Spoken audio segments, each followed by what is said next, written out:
Thanks for tuning in. Another episode of Beyond the Keys, the Pat Lotz podcast. As always, Chris Lotz. Today, we are joined with another special guest, Erin McKenzie of KW Living. Hello. And MI Roots. Correct. MI Roots or My Roots? Either way, we're very flexible. I always say My Roots. So my former partners, when we had another team, we used to be called My Home Team. Mm-hmm. And they were insistent it was My.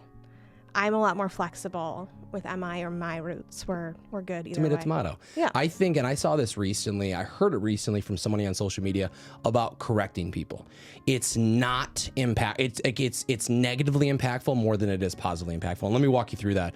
You know, if for like the Kirsten thing, Yep. if I say her name wrong, which I just did it again, for her to correct me, it's more about, it's the phrase of, they'll never remember what you said, they'll always remember how you made them feel. So if you correct a consumer on like, hey, it's My Roots or it's MI Roots, they're gonna be like, who are you? So probably good on you for not correcting consumers always. Bill, on his videos, he normally says My Roots. My Roots. Correct. I thought it was gonna be the MI Roots. Nope. I'll have to tune into Bill Maniaci's more market updates. Yeah. I always look forward to his lives. So They're so good. I'll have to text him and say, we need more Bill Maniaci lives in our life. It's so good. We were talking a second off camera. I forget what it was. I kind of wanted to touch on it. No, this is what I want to talk about. You guys are building, from what I've heard, you guys are building a podcast or a content studio in KW Living. We are. Where? Yep. Howell or Brighton? We're going to start in Brighton. Okay. And then perhaps do one in Howell. We've got to see space-wise what makes the most sense. So Do you guys need any consultation? We absolutely do.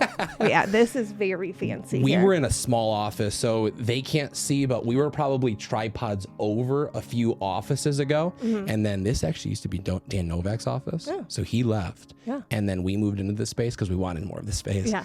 And it just kind of worked better. It was ideal for us. As you know, we're a profit-sharing company. And so we try to use space as efficiently as possible. Mm-hmm.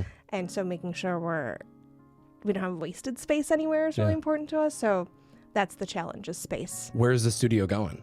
In the Brighton office. So in the Brighton office, in what used to be Billy's office. Oh, really? Yep. Small space. Small space. Small space. So are you thinking, what's the vision? Is it podcast focus or is it just content creation, like short form? We want to just give agents a space that's blank enough and set up enough that they can do what they need to do. Okay. So have some baseline equipment, sound barriers, nice looking backgrounds, things like that. I'll give you... So they can create something for themselves. What have you bought thus far? And this is probably a better question for Boyd, maybe, unless you know all the information. I don't. I have a new friend named Boyd, Rudy, and he is in charge of all of these things. And I don't want to say you've been replaced. You've decided to dive back in, 100% back into My Roots. Absolutely. Being the team lead. Yep. Correct. How many agents and how many support staff? So obviously how many employees total or team members total? Sure. So we've got, 13 total. Agents or humans? Bodies, Gotcha. humans. 3 are support staff, 10 are agents, including myself. Cool. Yep. And that's in 2 locations. So we've got our main hub in Brighton, and then we have 3 agents based at our KW Novi office. KW Advantage, correct? And let's just hit on My Roots right now. Yeah. So My Roots started 2018? 2019? When did we rebrand? Yes, 2018. Okay, and you probably started with 3 agents, maybe 1 support staff? So the evolution of My Roots Group it's longer than that. Yeah, Do you I want know me it's a long story if you want to get into it. So I came to KW, it was 7-ish years ago. And did you come straight to KW Living or was it a different KW office? it was straight to KW Living. Cool. We were called KW Brighton at the time. But I moved from Plymouth Canton to Brighton and left the office I was with there. Great broker. That man would help me still to this day. but I met a cute boy from Brighton and I married him. And The rest is history. 2 kids later. Decided to move to Talk to you Brighton. later. And I decided I had been on someone else's team in Plymouth. And I had kind of outgrown that team, that partnership, and decided if I'm moving my house, I just had my first baby, I'm going to move my office too. And I looked around, there was a lot of agents that I really respected their businesses at KW. And I said, you know what, let's just change everything. And I switched brands, moved to KW it was me, one buyer's agent, and one admin at the time. And we were the Erin McKenzie team for about 4 minutes. And Literally 4 minutes? A few days? A few days. It was not long lived. And it wasn't on purpose either. It was just, I didn't know what to name a team. I hadn't thought about it. Yeah. And started to deepen our relationship with Dominic Comer, who's now one of my dearest friends and business partners, and his partner at the time. And they were my home team. And I knew a lot more about real estate. And they knew a lot more about setting up the business like a business. Even though I'd been in real estate for significantly longer than they had at that point, because they studied models and systems, they were really set up differently. I knew how to sell a lot of houses, and I knew about leverage, admins and things like that. So we kind of realized that we had pieces of what each other needed, and so we merged, and I adopted their brand, which was my home team. Fast forward a couple of years, we added another partner with Billy Maniaci. It was the coolest. The 4 of us were running really fast, selling a ton of houses. We peaked at 50 million in production between the 4 of us, which was really great. Had some admin changeovers and learned a lot about hiring and firing and all of that over time, and hired some other agents to join us and learned about training agents and value propositions. Then Dominic got the opportunity to buy the Market Center. And that really put a microscope on how our business was set up, because he was going to be stepping out to run the Keller Williams office. And so we really realized it's time to make some big changes here. So I took over the team alone, and out of respect for my partners, who are still some of my dearest friends, some of them, and we decided to rebrand. So we went from my home team to my roots group. One thing I want to break down, and we're going to go back to a few different points that you touched on, and I want to kind of, if I remember them, I want to keep touching on a few of the points that you just talked about. Sure. So you said something about Plymouth Canton. You felt like it was time to leave the team. At what point in time, like what was it? And it could be nothing, but at what point in time when you were on that team, you were like, hey, I've lived my lifespan here. And I know there was a lot of personal aspects to getting you out to this way. Sure. But what do you think it was, if anything, about being on that team where you felt like I've lived my life cycle here? I need to kind of figure out something different. Sure. So the person whose team I was on, I had been in the business 4 or 5 years when I signed on to his team. And I was still, even though I'd been licensed for several years, I was still really green. Didn't know a ton. And he was amazing. He let me sit and listen to him, which was the best education you get in real estate, right? Yeah. And I ran buyers for him, so he was a big foreclosure agent. So we had tons of buyers calling in on Fannie Mae properties, so I really learned a ton there. But then the snowball gets bigger and bigger, right? And my own personal business started to grow and grow. So by the time I decided to part ways, I was doing about 50 units on my own at that time. And I had just kind of come to the end. I wasn't getting more out of the team value-wise than I was putting in. And it's kind of like a marriage, right? Like you love each other, but you've come to the end. Like we don't like each other anymore. And so let's part while we still love each other. Yeah. And leave on decent terms. Even if we kind of like break that down, even like certain relationships, you definitely get to that inception, whether it's a personal or friendship or whatever, forcing that relationship to continue is never a benefit. Right. You've lived that life, you've learned your lesson, and it's now time to try something or see something different. And we did talk to Kirsten yesterday about that, about her moment or inception of being on a team, and then her time to transition out of that, and what that looked like. Very similar. I've learned what I need to learn. I've got my start. Now a lot of the business that I'm producing, that I'm also paying on, is business that's my sphere. Does this still make sense? No animosity. No, no ill will. It's got to be gratitude. So it's got to be gratitude. I'm so thankful for the brokerage I was with, for the team I was on, I'm sure if he listened to this, he'd be like, oh, she's being so nice on the camera. If he hears it. If he hears it, it'd be so funny if he did. Yeah. But I have so much positive gratitude the best way, joy and great memories of that time. It's easy in hindsight to find the holes and poke, but grasp onto the positives. Yeah. Because like that value, that education, what's that worth? Like Pat started on a team.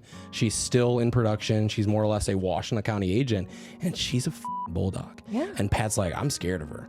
But Pat learned so much in those first 2 years. Yeah. She said it's a 10-year crash course, and that's the only way to do it. So learn your lesson, make that evolution, go learn from somebody else, and then at one point in time, maybe you're going to go on your own, which you did for a minute, right? Until you joined more about that team aspect.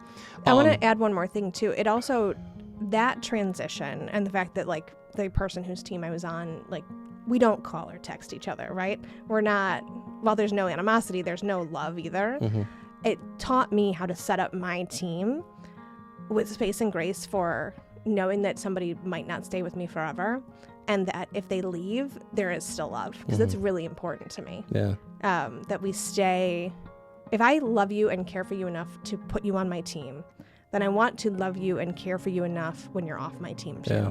And so that's like and people make fun of me because I'm a feelings sometimes, but that's, if you want to be part of a Roots group, there's feelings. So too many people, I think, burn bridges. Yeah. And not that like you ever burned a bridge or those people burn bridges with you, but I think people take personal transitions, and I'll even relate it back to corporate America. Sure. Like when I was a med device rep and I moved from one company to the other, every single person at X company, it wasn't, hey dude, go capture your dreams. It was what are you doing? Right. Why would you leave us?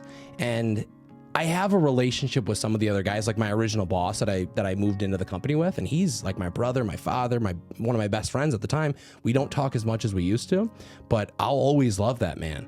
And at the end of the day, a lot of the other people look at me, or like the VPs and the bosses, the true bosses, the regional managers are being like, don't ever call me for anything. And I just think that's so toxic. But it's 60-year-old guys that were ingrained into this cutthroat, sell or be sold, show up and throw up, shove product down a throat. And we've definitely evolved to more of a consultative, serve not sell mentality here in 2023, which right.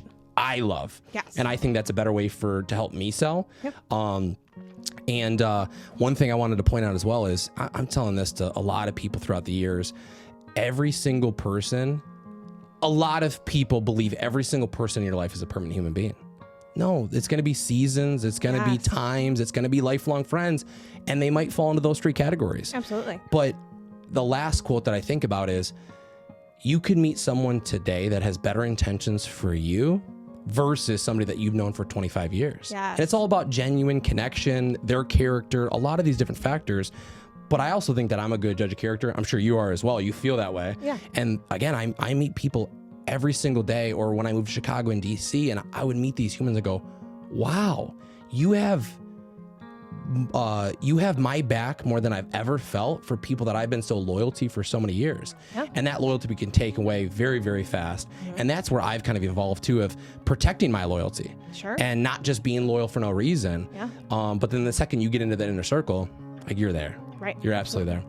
I'm also, if I could soapbox for a moment, being on my team or off my team, right, and being friends and staying in relationship at some level, I'm also really passionate about how people move brokerages. And that's we've been really big on the last couple of years. People move brokerages for lots of reasons. I moved for partially geographic reasons, right? I moved from Plymouth to Brighton, wanted to have an office closer to my new house. Or different needs. You've gotten all the value you need out of one brokerage and you want to go see what else is out there, or cost savings, lots of reasons. And one of my biggest pet peeves is agents who move in the middle of the night, right? So the broker wakes up on a Tuesday morning and receives the email from your MI Plus Laura account saying that Chris Lotz has moved companies, and there's no bigger stab in the heart than getting that email without a conversation. Yeah. So we're big on, if you're going to make a business decision for you and your family and your business, talk about it in the light, right? Talk about it with your current broker. Explain what your concerns are or where your excitements are, right? Like, I think Real Estate One has really great office space, and that's really important to me. Mm-hmm. So I want to move there. rather than sneaking off in the middle of the night, because it's important. And to have those dialogues, because if you are in a relationship with someone at their brokerage, you should be able to have those conversations, even if you don't move or you do move. Or Yeah. It's not necessarily an easy conversation, and like to agree with you, it's not the easy conversation, but I think people overthink that conversation. Absolutely. Versus just having that conversation open and honest, Yep. putting those things on the table. My biggest concern is that if somebody would do that, then that kind of looks, that defines their character or their integrity more of anything, and that's going to be, I think, more painful for a permanent record than actually having that honest and upfront conversation. That's what I would be worried about. So if I'm looking to move or do anything, Dan Elsey or somebody within management is going to hear those things at least a decent amount of time so they can prepare or understand our perspective. Yeah. Because we both can learn from that situation. And we were even talking about that before. I think when it comes to brokerage impact, that's massive, but it also has to be a part of a conversation. Absolutely. Do you think a lot? And I don't know. Like, I only know what I know. I'm in a bubble here. Pat's in a bubble here. Yeah. So people do that? People just leave Coldwell Banker and go to KW Living? People just leave from in the middle of the night. Really? It's the worst. Do you know about that? Like, does Boyd know about that? Or is that something like, will he get a phone call from, and this is all hypothetical, but would somebody from X brokers be like, what the hell? So-and-so's there now? What happened? How do you hear about that? So does that happen to you at Keller Williams? Yeah, it happens to us, and I know it happens to other brokerages. Yeah. And now we've changed the conversation, right? Where we're having these conversations out loud. I love Rachel Evers is one of my favorite humans in the county. Next home. Yeah. But what's her avatar name? My agent. It's like agent. She's like agent. My secret agent. agent. Rachel. Yeah. Your agent Rachel. My agent Rachel. I'll look it up in a second. No, that's Rachel Warren. But she always used to be like a secret agent. Yes. Like her business card was like a It was secret a super agent. cool silhouette. Yeah. She's the coolest. And she transitioned to Next Home. She purchased a franchise. Yep. Okay. So she was with us, and she came to Dominic and I and said, "Hey, I'm leaving," and we're all tearing up. Well, Dominic's not tearing up, but Rachel and I are tearing up. And it was going to be, I might butcher the timeline. So Rachel, if you're listening, please forgive me. It was going to be about 2 months between the franchising and her brokerage setup and everything. It was going to be a little bit of time. And I said, Rachel, can we do something differently? And one of her taglines used to be something along like, do things differently or do it differently. And of course she was down for it. So I said, listen, take your time, stay here, set your new place up however you need to, find your space, get your franchise going, and then when you're ready, I want you to come to our office meeting and say your goodbyes and make your announcement. It doesn't need to be in the middle of the night. There's people here who adore you, including us, and we're going to support you to the ends of the earth. Are we sad we're leaving? Absolutely. We're devastated. We love being in business with you, but that doesn't mean we can't cheer you on. Yeah. So she came to our office meeting when she was ready to depart, got up and said her tearful goodbye. She's one for tears, and it's the cutest and sweetest. And it was a really great way to show that we truly support her enough to let her go in front of our agents and announce she's opening her own brokerage. Yes. And so we showed our agents that that's how you leave a brokerage. Yeah. Setting the standard. Or creating the expectation. Right. You teach people how to treat you, and we showed them partially to our own detriment. There could have been a line of people that said, we love Rachel, we're leaving too. But who gives a shit? Right. Because I would think about, and I'm not going to speak for Dom. You would speak for Dom more than I can speak for Dom. My favorite thing to do. But I think that at least how I would respond is, one, we're all about authenticity. Yeah. And I think too many people are molding to an aspect. And my biggest pet peeve is seeing agents on social media, and I go, that's not in real life when it comes to real estate. And actually, I think the conversation kind of needs to flip to, I think a lot of people on social media go, oh, I'm at an inspection, this is what we're doing. My life is so easy. You've started in 2005. Real estate's not easy. No. Selling a home tomorrow is not easy. No. But it's easier for you or for us because we've been doing it for so long. Right. And that's been the different conversation that we've been having with sellers is, how much do you get paid?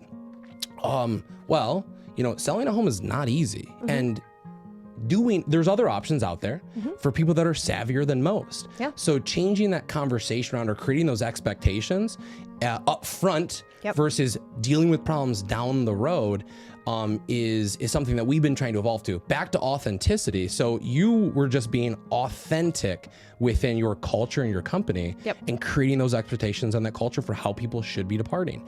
And then two, I think Dom, or maybe even you would say, I want to be as politically correct as possible.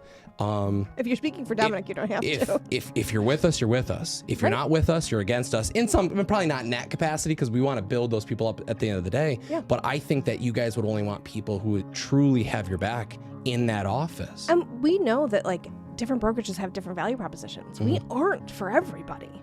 Part of our written culture says 7 hugs a day. Oh, Dominic hates it, but I make up for it. But we do, like, it's a warm culture. You have 14 hugs a day. At least. Probably even more than that. With throw the kids in there. Is Bill Maniaci a hugger? He is more of a hugger than Dominic is. I was going to put more hugs on your quota. Like for all these dudes that might not be Boyd, huggers. my new team leader, not a hugger either. Really? So he's friendly, right? And he's not against hugs, just like Dominic's not against hugs. But he's not the one that's initiating. He'd probably be like the bro hug, like, Yes. are we doing like the full thing? And are we doing like the half thing? I want to hold you for a good awkward 90 seconds. That's funny. Yeah.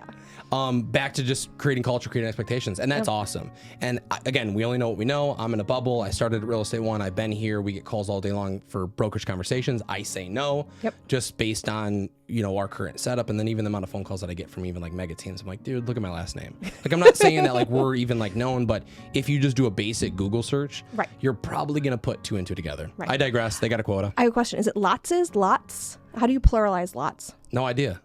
Lotz's? Lotz's, probably. Yeah. I was telling Billy I was coming to see you. Yeah, the Lotz's. Yeah. I don't know if we've ever pluralized it. But yeah, probably the Lotz's. Yeah.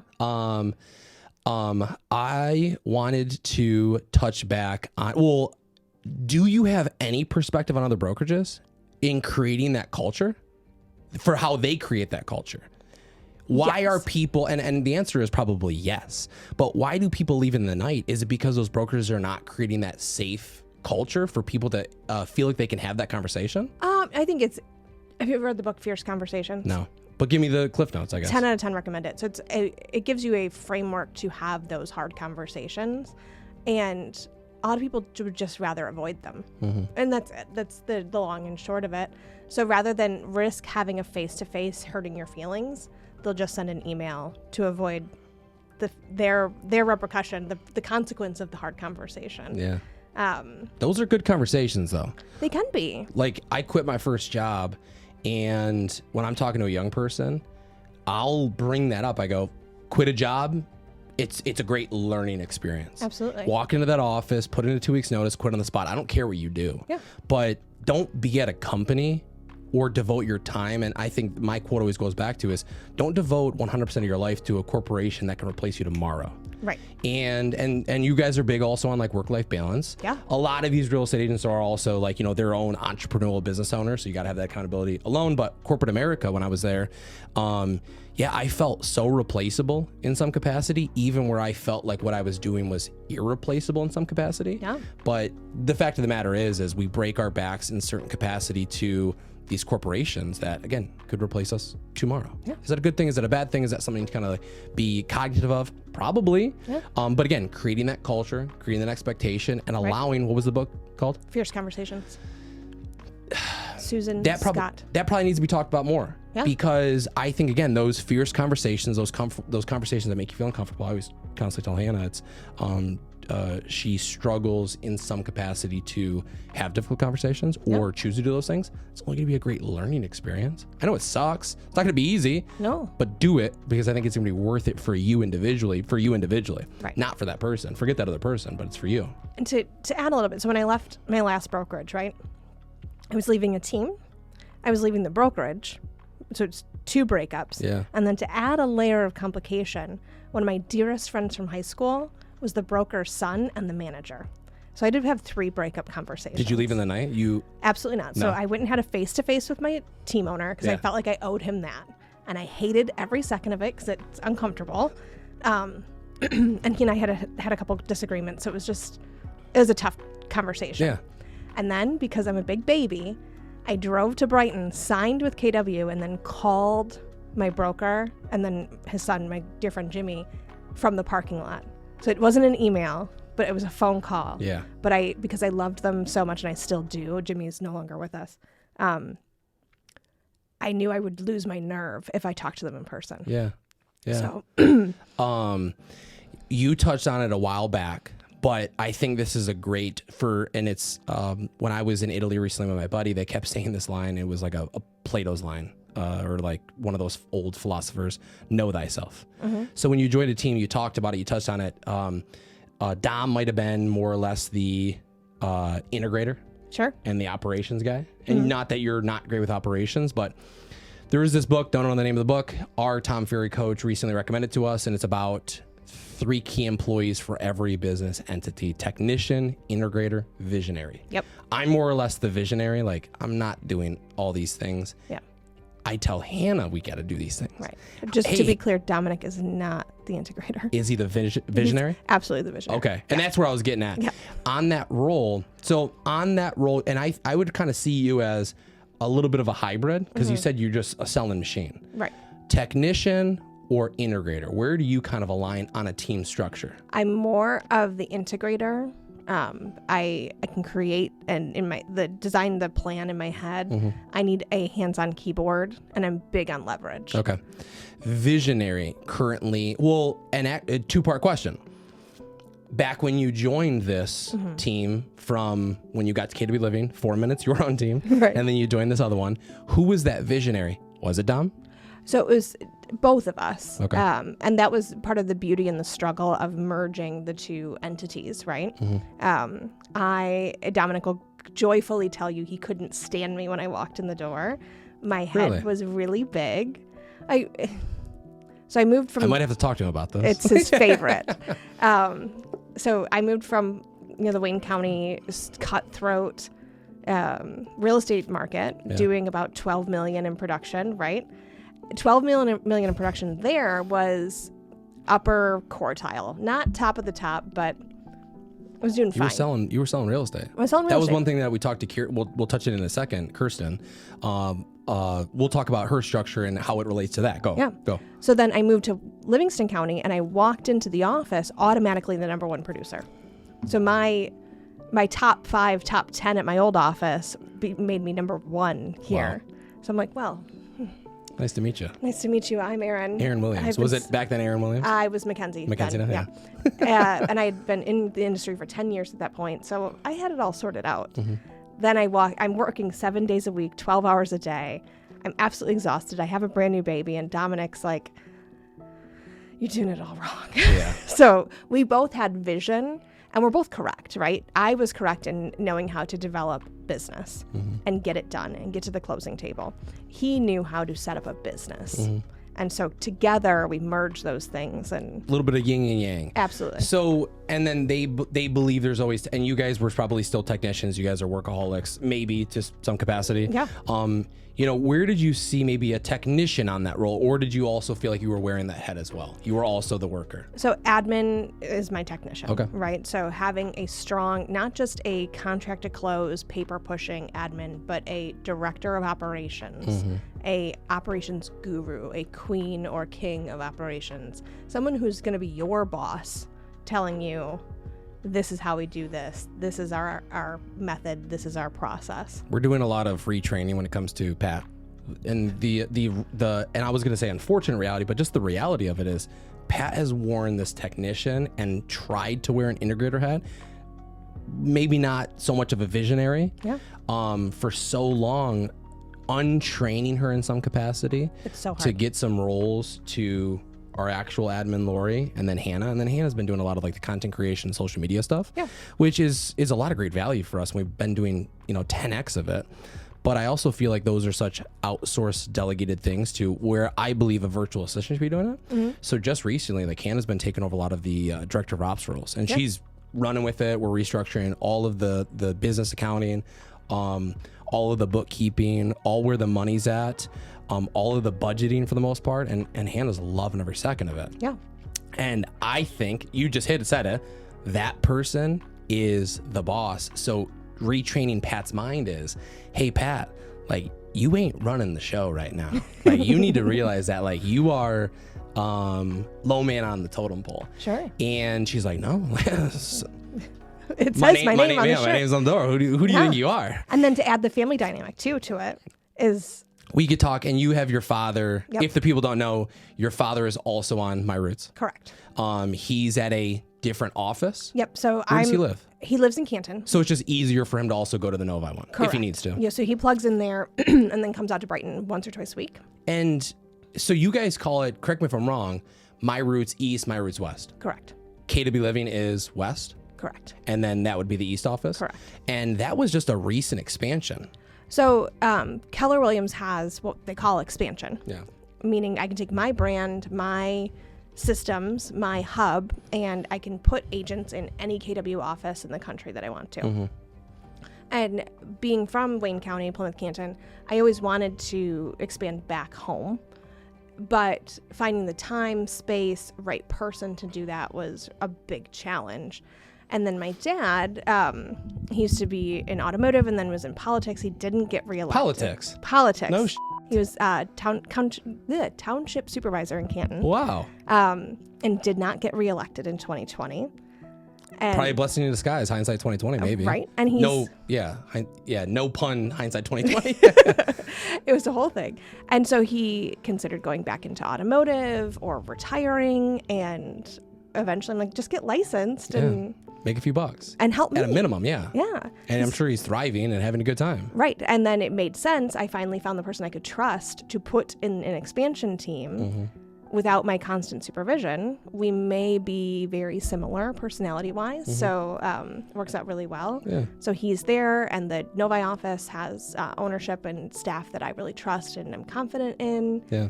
So now we've got 3 agents at the Novi office. But it's a whole dynamic. I now call him Pat. I call my mother Pat. At the office, and I now call him Pat at home, too, because my dad is Pat, his mom is Pats. Yeah. And it's strange. I never even thought about that until just now. When did you stop calling her mom? Probably 3 years ago. Right. I stopped calling my dad. Yeah. He's Papa. Certain people I'll call her my mother too. Right. So they understand like the reference point. But even people that like we know very well that I should be saying, maybe not should be, but it's probably more or less my mother. Right. I'll say Pat, and they go, "Who are you talking about?" Yeah. And I'm like, yeah, Pat. You know what I mean, Pat. Luckily, my dad also has the grandparent role, right? And my parents are the best grandparents ever. Yeah. So he does get the Papa reference on a regular basis. Where'd you grow up? I thought you grew up in Livonia. Canton. Okay. I was really plugged into the Livonia community. I was president of the Livonia Junior Chamber in 2013. I spent a ton of time with that organization. So I've sold a lot of little brick ranches in Livonia. Your name pops up. Not that I get all the notifications for Canton, but when I do see certain notifications for Canton, and maybe it's something through social media. Yeah. Like you said, cute little brick ranches. All of them. Erin McKenzie's on it. Yeah. I wanted to kind of ask you a little bit more. I thought of a funny story when you were talking, and it's about Abby. I'm gonna butcher her last name. Sochacki. Yes. Yeah. Normally I call her Abby Sriracha, because I don't. But when I'm saying her name, the person knows who I'm talking about. Yeah. She used to be on My Roots. She was my director of operations. Gotcha. And she's a ops queen. Is she also doing the exact same thing at KW Advantage, or is she more of into a real estate agent role? No, she is actually the team leader now at KW Advantage. So she's the CEO. She's the Boyd at Novi. Gotcha. And Rob is Dom Comer. Correct. Okay. In Keller world, it's the operating principal. Gotcha. Just so I'm tracking. We have a lot of acronyms, special names. Yeah, TLs, OPs. So many acronyms. What do you call the what's like the locations? You just said it a second Market ago. center. Market centers. Every time I'm trying, like I transition to maybe having a conversation with the KB agent, I'm like, OP, I think. Yeah. Recently, maybe it wasn't recently, maybe a year ago, Abby was shooting me a text, and it's when we were employing their little Admin side training. hustle. Yeah. And she was like, hey, we're doing this thing at St. John's. Yeah. You know, hey, do you want to come? And I go, weird, I'm coming, because I was invited either by you or Dom. And she goes, wow, you get invited to a lot of things. Dom must really want to recruit you. And I go, without missing a beat, I go, Abby, I like to think that Dom just generally likes me. And she goes, yeah, that's what I meant to also say. That yeah, too. that's what I meant to say. I go, I know there's it's a dynamic, but that's what I was kind of shooting the shit with her about. It's like, no, I think Dom likes me, but and I in my mind, I like to make myself think that it's genuine, Absolutely. just likes me. And I can tell you for sure, specifically with Dominic, he doesn't spend time with people he doesn't like. Yeah. And that's one of my favorite things about him. Like if you if you're blessed to be in his inner circle and his crew that he's willing to spend time with, he's very specific and intentional with that. And that's back to authenticity. Yeah. How old is he? He's like 40 years old, if that. He just turned 40. More people need to, and it's not about like, well, it is to a certain capacity, iron sharpens iron. Yeah. And a lot of people think like, I need like 7 people. I am my 7 people. Nah, that. Like, you need 2 people that are going to take over the world with you. Yeah. And I think Dom realized that at 32 years old or whatever, when he bought, how old was he when he bought the Market Center? 35. I think he realized that. He's like, hey, I need to surround myself with the right people that are going to build this company up and build this market center up.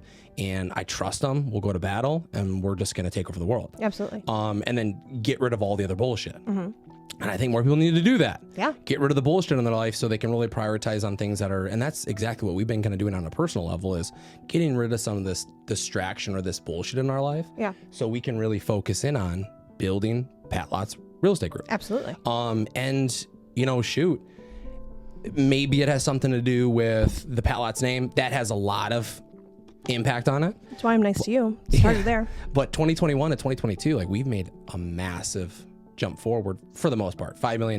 We went from like 28 to 33. But that's a big threshold to get past. The 30 million. Yeah. And, we believe that a lot of that has been the focus and driving home the systems, the process. And I think I talked to you about this. I definitely talked to Billy about this.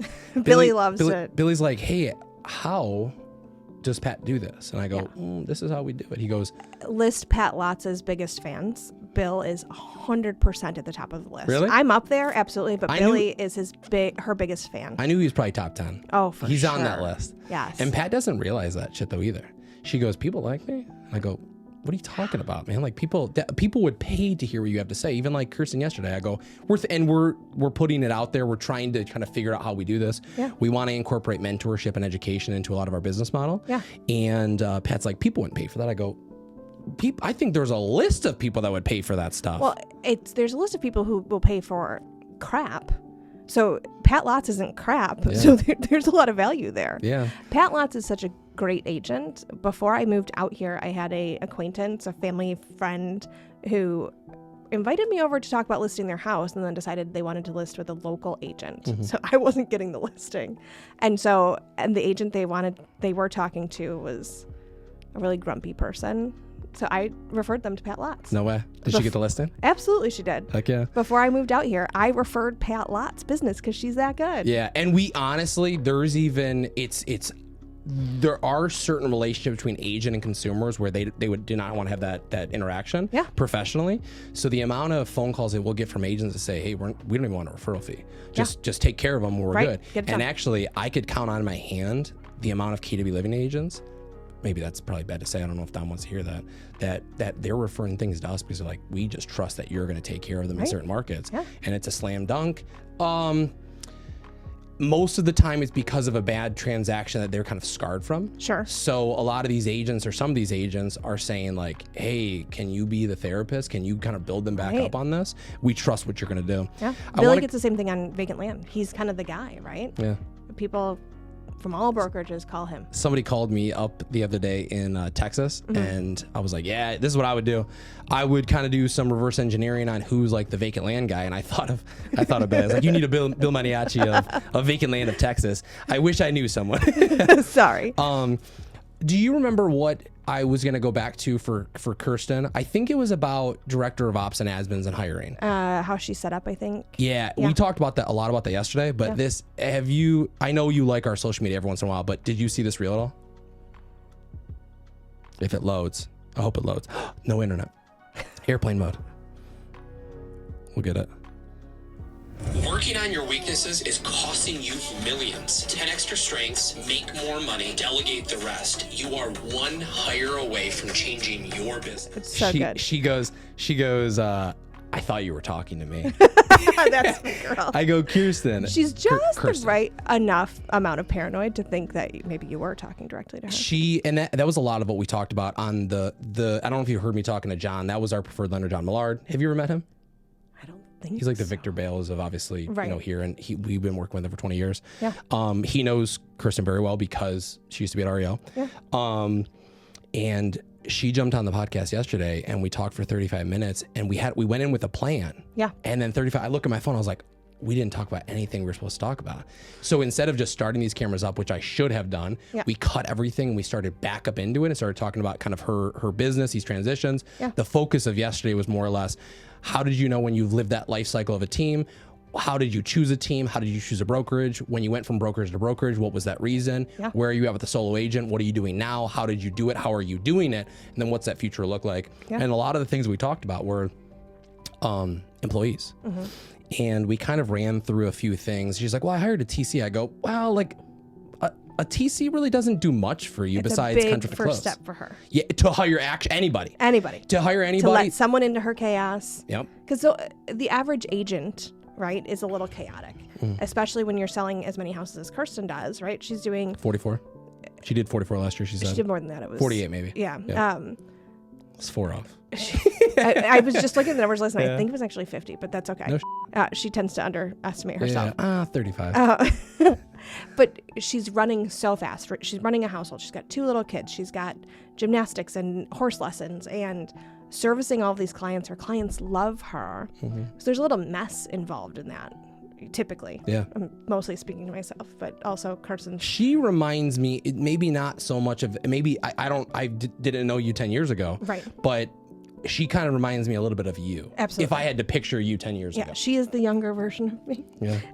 But your transition into the real estate business more of anything, because she said she had her second kid in 2018, and I was like, well, what was the inception of I got to go full-time real estate? She goes, I had my son, Yeah. and I said, we got to push all the chips in. And I go, you have a baby, a young baby, and you go, let's do full-time real estate. do more. She's like, yeah, let's do it. Yeah, absolutely. So for her, letting one person in, even a TC, is a giant first leap. And when you get that taste of leverage and a little bit of freedom, and when you get to go to bed at 10 o'clock instead of midnight for the first time, or understand that the closing is just scheduled and you only have to show up because your TC did such a great job, then it becomes addictive. And you're looking for leverage in your business, in your personal life. You're looking for leverage everywhere. Yeah. So Erin's, let's go back in time. Yeah. Erin's 28 years old. I'm just throwing a number out there. Maybe that number's 25. Maybe that number's 32. Your age. You're 28. You're by yourself. You're transitioning by yourself. What's your first hire? Who are you hiring? Contract to close. Contract to close. So a TC. Yeah. I was like, you need to hire an admin that I think does TC tasks. Absolutely. Based on cost. Because what does it cost for a TC per transaction? Like $450, right? $350. $350? Yeah. $350 times, let's just call it 50. I mean, like, that's a lot of money. Absolutely. And we were kind of talking about brokerage fees for transactions. Yep. What she charges, what other people charge. And I was like, $595 minus 100 Right. times your 50. I go, you're paying for, and your admin might cost, what does an admin cost? $30,000, $35,000? A good one's going to cost you $40,000 a year. 40 grand. So that's at least getting you 75% the way there. Right. 60% the way there. Yep. And then we're talking about additional money out of pocket. Yep. Just to you to subsidize that, but an extra 15 grand Right. is worth every penny for the tasks that they do. Absolutely. So again, if we're spending $40,000, $20K of that is TC tasks. What can that admin be delegated to? Absolutely. So you get the freedom. That's why I told her, I said, TC's a great first step. Yes. But now I'm thinking, hey, Erin, hey, Boyd, hey, Dom, I'm thinking of a full-time admin. What do I do? Yes. Then we brought up VAs because I think the next hire for us is going to be a VA. We have 2 admins ourselves, director of operations, admin. I think the next thing is going to be a virtual assistant. Yep. I was at a Tom Ferry retreat in Vegas recently, and this lady that's a VA guru, she goes, love VAs. VAs are my business. Yeah. But everyone stop. If you don't have a VA, if you don't have an admin, go hire an admin today that sits next to you, that grows with you, that learns from you. Abby. Yes. Say your last name. Sochacki. Yes. I hire an Abby Sochacki. Yeah. And there's certain brokerages, I'm assuming yours is one of them. It's more or less, boy, I need an admin. How do I do it? literally. Can you help me hire him? My next appointment is sitting with a team who. When do you need to leave? I got 20, 30 minutes. Let's finish it up in 10 or so. So really on hiring. So we teach contract close first, and your quick second hire or expanding hire is your full admin. Yep. So okay. We find that if we baby step agents into hiring the contract to close, especially, so Kirsten's a perfect example, right? Mm-hmm. She's a mom, she's the primary caretaker, she's the full-time realtor, blah, blah, blah. So saying Kirsten go spend 40 grand a year is scary. Saying Kirsten go spend $350 a file, very digestible. Yeah. Right? She's just kind of dipping her toe into the water. And it's a third-party company, correct? She's not Correct. like hiring that person? Exactly. So she has no responsibility. She doesn't have to manage anybody. She just gets her stuff done. Who's that TC? Is it on a team within KW Living, or is she using a company, if you had to guess? I know, specifically. So Catherine, who was on my team, we've taken her out of my Roots group, and she's now running contract close for my KW Living. Oh, cool. Yeah. And that's who she's with. A lot of people are using her? Yeah. Cool. Somebody asked me recently about Jillian. Someone was like, hey, do you use Jillian a lot? I go, what? I'm kidding. What do you mean? She's the best. Yeah. She's our secret weapon. Yeah. And I asked for her from you, right? Absolutely. Okay, so it's not that I'm telling the boss anything No. she doesn't know.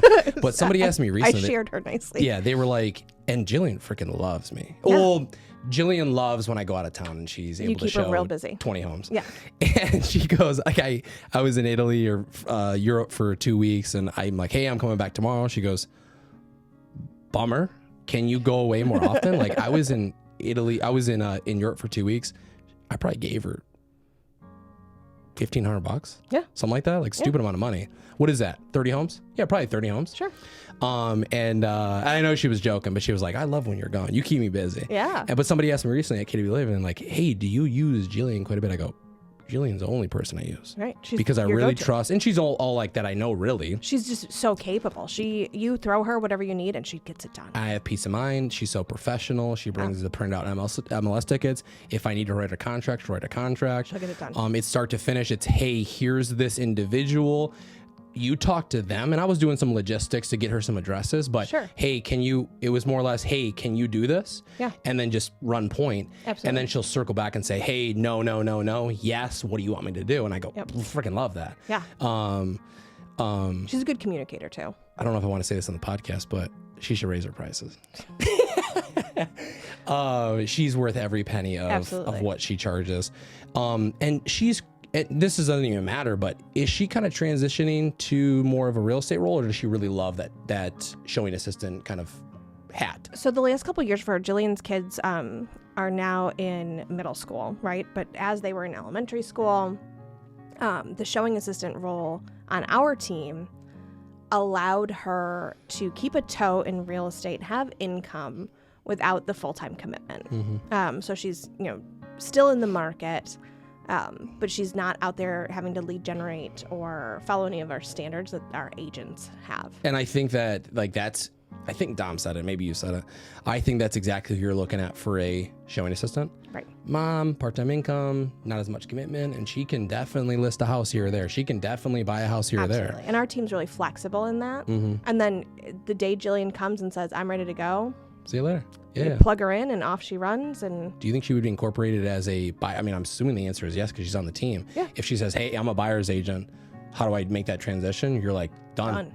Yeah. Our crew is really tight knit. So, when she wants to turn it up, it's really fun. Yeah. Those kids got to probably get a little bit older. Yeah, they do. That's what they do. It's the worst. How old are kids? Her youngest is 2 or 3 years older than Declan. So let's call it 10 or 11, and then. So they're probably busy with a lot of activities. Yes, and then her daughter's crazy tall now. She's 12 or 13. She's taller than me. That's all it. We'll bring it home on this point, and I think that this point might probably take us. We're at 17 minutes on the second part, so probably a few minutes. I think that a great takeaway or bringing it home is for somebody that one has gone from team to team, learning these lessons, growing. Or is maybe an individual. We've just touched on a first hire to make that transition. What's some, I guess, applicable advice for somebody out there that's on that fence? I can't do it. I don't want to do it. I don't know what to do. hire that first employee. But then when it comes to building a brand that's outside of a name, Yep. what are some things that you did, or looking back, I should have done maybe a little bit differently? Does that make sense? Yeah, absolutely.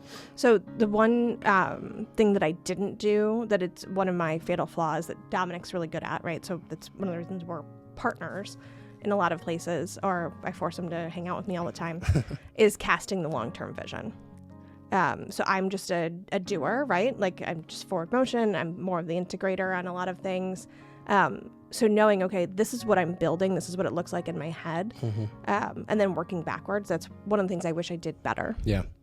The end in mind. The end in mind. And figuring out what that, we got to know where we want to be. Exactly. To kind of figure out, reverse engineer and figure out, okay, boom, this is what I need to do. This is what I need to do. Exactly. And luckily, like I have a lot of systems and models that I work from. So other people have gone before me and laid out the blueprint. So I'm working from those rather than creating my own, which has been helpful and kind of a safety net for me. But it would have been nice to know, okay, I envision myself having a team of 20 or 10 or 15 or whatever that number is. And this is what it looks like. These are the kinds of services I want to provide the agents that I have. Because owning a team should be service-based, right? Of course, it's income and leverage. Those are secondary, but this is the type of environment I want to create. This is the type of leverage I want to have. Yeah.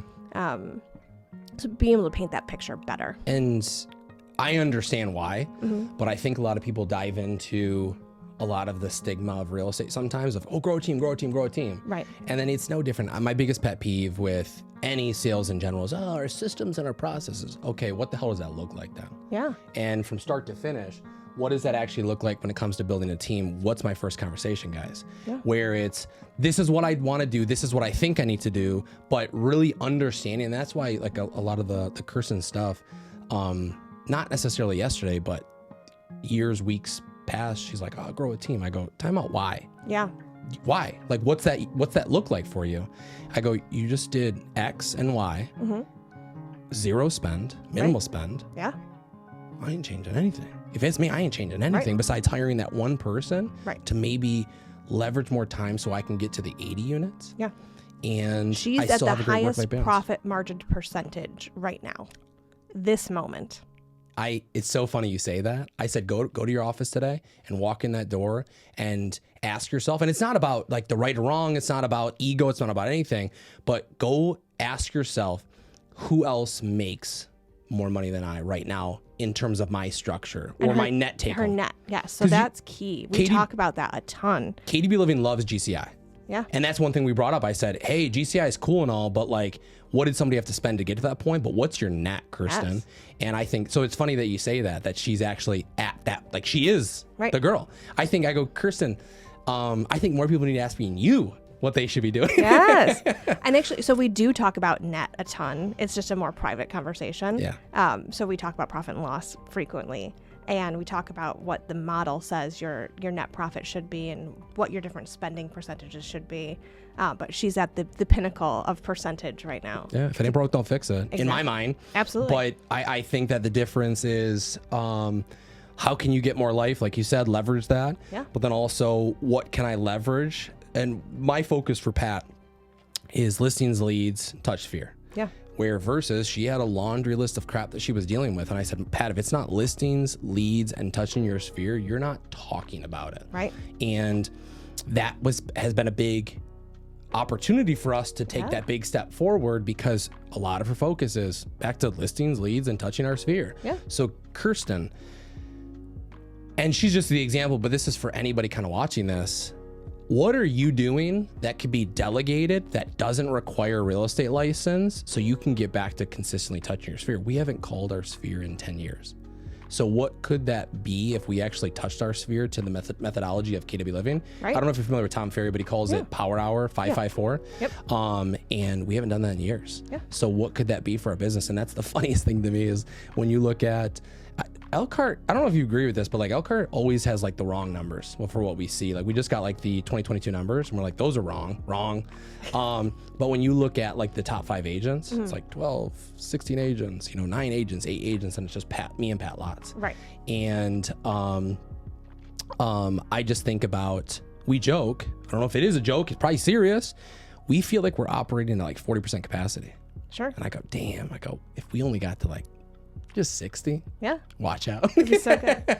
So 2 things. One of my favorite pieces of leverage that I've put into place this year, this past 12 months, was, and this is big for moms, right? Business-wise, I'm very well leveraged. I have agents to run buyers if I don't want to. I have a showing assistant. I have admins out the wazoo. I'm set. And I still don't have enough hours in the day. And I have a nanny at home to watch my daughter. So Really? Yeah. So she's keeping like the laundry going and the kids alive. It's great. But we added executive/personal assistant this year, 20 hours a week. So she's catching random tasks for both me and Bill Maniaci, because both of us have dual roles in the office, right? We sell houses, we have the team, and then he's the productivity coach, and I was the team leader, and I'm going to be the assistant team leader. So we hired Maddie, and Maddie does things like dictates notes from Bill's one-on-ones and goes and picks up cookies for my brother's wedding. Yeah. So she's doing those catch-all tasks, and that's been a huge help for me. And that's where like the Kirstens, right? They could hire a full-time admin who's doing contract close, setting up the Sphere touch base, and picking up Jax from school. Yeah. A little bit of everything. We actually want to incorporate more personal tasks into our admin's role, because I think that that's a good thing to, one, fill time, but then also be able to leverage Pat's personal life. Yes. So, and it's something that people don't talk about, is maybe you don't necessarily need to just leverage your business. Right. But if you are able to leverage your personal, what can you leverage at home? does that still accomplish something? So I think these big takeaways are, one, knowing when to transition and how to transition. Yep. Great points on that. Your first hire, if you're transitioning from team to solo, and if you're at that cusp, there's a certain cusp of when you probably should be leveraging certain things. Sure.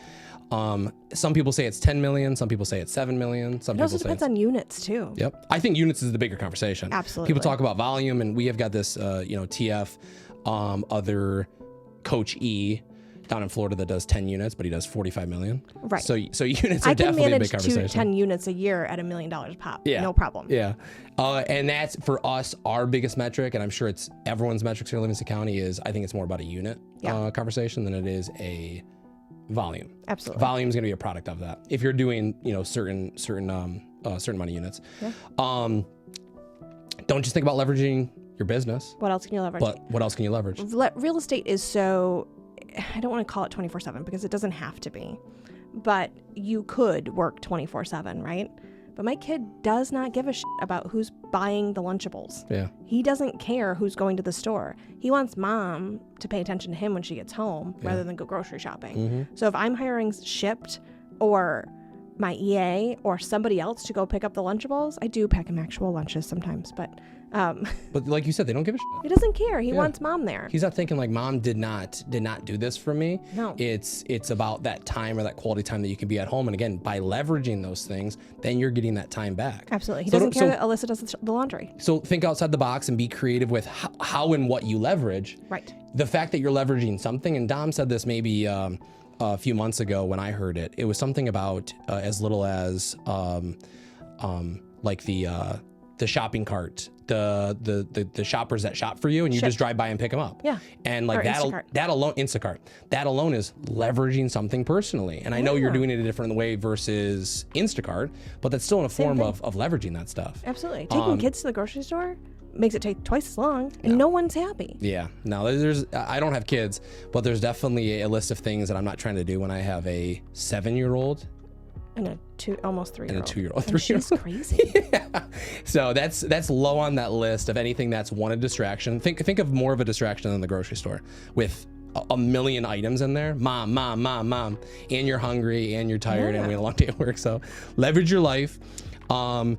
Brokerage culture, we talked about for quite a bit. I think that's also another great takeaway. I think a lot of people draw into the stigma of brokerages from an outside looking in perspective. Yeah. Understand that culture. And then also too, KW alone, market center to market center are going to have different cultures. Absolutely. So understand that, be a good fit for it, understand personalities. You guys do personality tests. Yeah. Do personality tests and understand dynamics and how you're incorporating those businesses. So on hiring and culture. So we have a whole system that we use to hire called career visioning, which includes personality assessment. And it's changed the way I hire. Yeah. It's amazing. I thought about that when I kind of was building relationships with you guys. But then we also did a Tom Ferry personality test, DISC assessment. I love and this. our coach goes, hey, when you, like for you, I'm going to use you as an example. Yeah. I want Erin. So, hey, Erin, can you do a personality test, a DISC assessment for me? And then I'm going to hire people and I'm going to make them take a DISC. And then there's like the recorded interviews where you record questions and they answer them, and that's how you see it. And then the third step would be an in-person interview. Yep. But I want to compare them to a DISC assessment based on somebody I want to hire. Yeah. That I know is great for the job. I love that. And I think that's massive. Yeah. It's like a cheat code. It is. It's dissecting, what do we call it? It's knowing the end in mind. Yep. And deconstructing how we get to that. And Absolutely. the first thing is knowing who I want to hire so I can actually make a good hire. I love it. I don't know if those outside cameras have turned off. That's okay. I think they have not. Either way, I'm gonna look at both of these. Thanks for coming on. Of course. I appreciate it. As always, Chris Lotz with the Pat Lotz Real Estate Group. Thanks for tuning in again to Beyond the Keys at Pat Lotz Podcast. These have probably died right now. I forgot about it. Tell the people, recap who you are, how they can get in contact with you, best social media, like anything. Sure. I'm Erin McKenzie with KW Living and My Roots Real Estate Group. And you can find me on Facebook, Instagram, or the TikToks. I'm super hip and cool for an elder millennial. Me and my kids have like 4 TikToks that we've done. Awesome. And that's it. Awesome. Well, we'll see you in the next one. Good stuff. Thanks for watching. Make sure to use those like, comment, and share buttons below. And don't forget to follow us on Facebook and Instagram, and subscribe to our YouTube channel at Pat Lotz Real Estate for more helpful home buying and selling tips. Want a free comparable market analysis? Scan that QR code on your screen or visit our website at www.patlotz.com and fill out the request form. There's lots to love in Livingston County.